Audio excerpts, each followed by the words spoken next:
Hello guys, দেখো আজকে কচু শাক নিয়ে এসেছি তুলে। আজকে কচু শাক রান্না হবে। তা এই কচু শাক কাটছি আমি।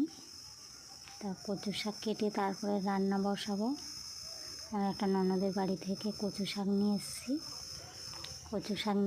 এবারে আজকে রান্না হবে। আর আমি এই যাচ্ছি এবার কচুর মুথো, এগুলো কচুর মুথো বলে। এগুলো পরে ভাজা করে খেতে পারো বা তরকারি করে খেতে পারো। এটা হলো আমার জায়ের মেয়ে, এসছে আমাদের বাড়িতে। তো এবার চলো দেখাবো। আমার শ্বশুর জাল ফেলছে। তা পুকুরে বেশি মাছ নেই, এই আমার ছেলে আম খাচ্ছে, আমার শ্বশুর জাল ফেলবে এখন। পুকুরে ভালো মাছ নেই, মাছ পড়বে কোথা থেকে? আছে যা যেটুকু। দেখো এই শ্বশুর জাল ফেলছে। এটা আমাদের গরু ঘর। এটা হলো আমাদের বাড়ির সুন্দরবন বন্ধু।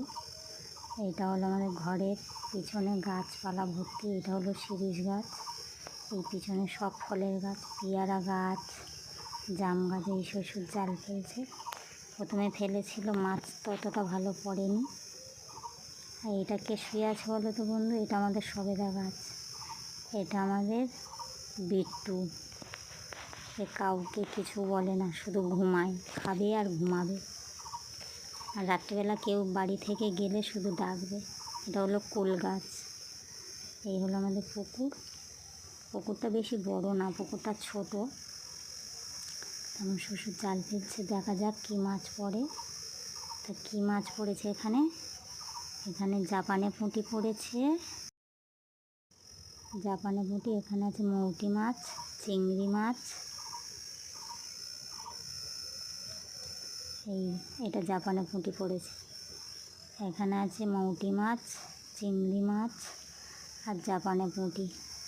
আমার ছেলেই গেছে, ও মাছ চটকাতে ভীষণ ভালোবাসে। এত বকা দিয়ে কথা শোনে না, মাছ আটকায় শুধু। এক্ষুনি পুকুরে নেমে স্নান করা হয়ে গেছে ওর গা খুব গরম হয়, ওই জন্য সকাল সকাল স্নান করে না। মাছটা ছোটো তো, ওই জন্য ফেলে দিল। দেখো বন্ধুরা আমার ছেলে কী করছে ওকে নিয়ে। দেখো ওকে যত চটকা কিছুই বলবে না, চুপচাপ থাকবে। দেখো অন্য কুকুর হলে কিন্তু কামড়ে দিত, ওকে কিছু বলবে না। এই আসছে আমার গোপাল। এইটা এই দেখো বন্ধুরা পুকুরটা। এটা হলো আমাদের যাওয়ার রাস্তা।